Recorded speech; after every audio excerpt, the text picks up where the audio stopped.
Hello friends, कैसे हैं आप सब। आशा है कि अच्छे हैं। और देखिए, गर्मी की छुट्टियां हो गई हैं शुरू और मैं जा रही हूँ नव्या को लेके अपनी मम्मी के घर पे। लेकिन अफसोस की बात है कि हर्ष और उसके पापा नहीं आ पा रहे इस बार। लेकिन कोई बात नहीं, हम लोग जाएंगे, खूब इंजॉय करेंगे। और मैं जा रही हूँ, ये ट्रेन है ऋषिकेश टू हुबली, तो मुझे जाना है सातारा। और जाने के बाद हमारी एक्चुअली ट्रेन जो थी वो 3 घंटा लेट थी।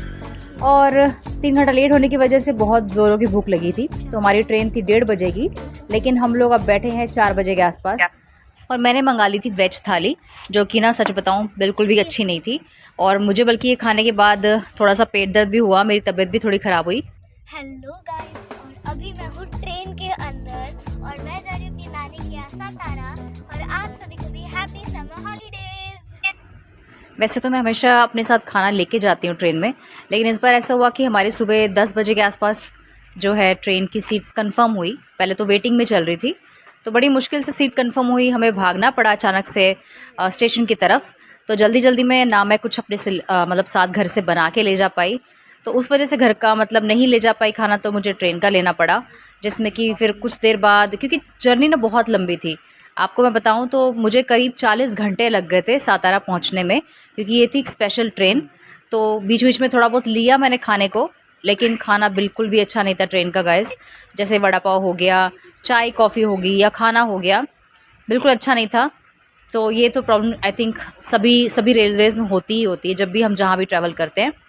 पर चलो जो भी है, 40 घंटे के बाद मैं अपने घर पहुँचूँगी, उस चीज़ की मुझे ज़्यादा खुशी है। बीच बीच में नव्या जो है वो अपने कुछ छोटे मोटे स्नैक्स खा रही थी, आइसक्रीम कोल्ड ड्रिंक उसका चल रहा था।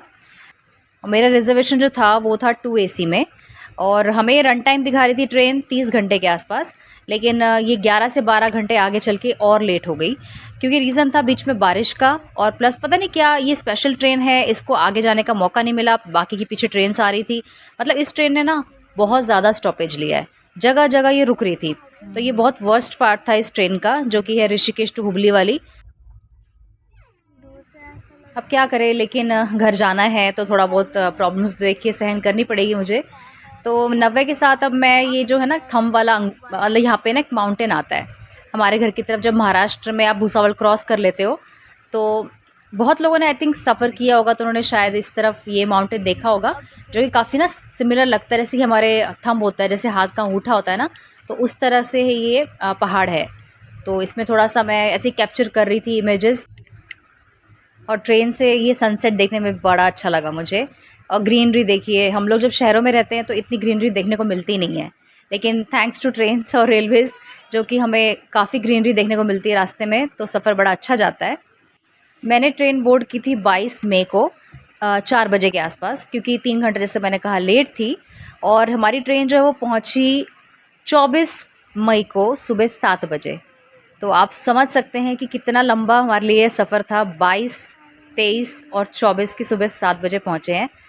तो नव्या और मैं बिल्कुल फ्रस्ट्रेट हो चुके थे, थक गए थे, बुरी हालत हो गई थी हमारी। और अभी भी हमारी स्टॉपेज जो है, मतलब सातारा पहुँचे ही नहीं हम लोग अभी तक। बेचारी तो सो गई और अब मेरे से बैठने की हिम्मत नहीं हो रही थी, क्योंकि 40 घंटे से ऊपर हो चुके थे।